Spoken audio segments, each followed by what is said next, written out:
دوستوں السلام علیکم۔ ایک سوال، مجھے سمجھ میں نہیں آتا کہ خدا کو کیوں میرے شکریہ کی ضرورت ہے۔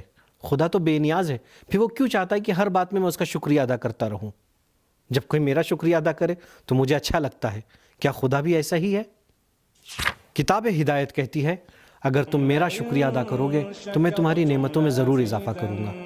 اس سے پتہ چلتا ہے کہ نعمتوں کا شکریہ ادا کرنا خود ہماری ہی ذات کے لیے ہے۔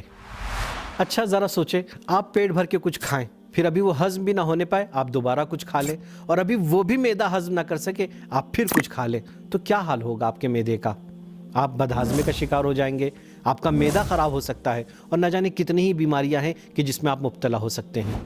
دوستو، خدا کا بھی یہی کہنا ہے کہ اگر میں تمہیں کوئی نعمت دوں تو پہلے تم اسے ہضم کر لو، پھر میں تمہیں دوسری نعمت دوں گا، کیونکہ اگر ایک کے بعد ایک نعمت آتی رہی بغیر اس کے کہ تم اسے ہضم کر سکو تو قیامت کے دن سخت حساب و کتاب میں مبتلا ہو جاؤ گے، اور یہ کام تمہاری عاقبت کے لیے صحیح نہیں ہے۔ نعمتوں کو ہضم کرنا یعنی اس کا شکر بجا لانا ہے، لہٰذا جب کوئی نعمت ملے تو پہلے اس کا شکر بجا لائیں، اسے ہضم کر لیں، پھر پروردگار ہمیں دوسری نعمت دے گا۔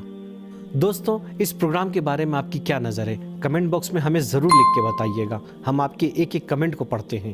اگلے ایپیسوڈ میں ایک نئے سوال کے ساتھ پھر آپ کے سامنے حاضر ہوں گے۔ تب تک کے لیے اجازت دیجیے، خدا حافظ، شکریہ۔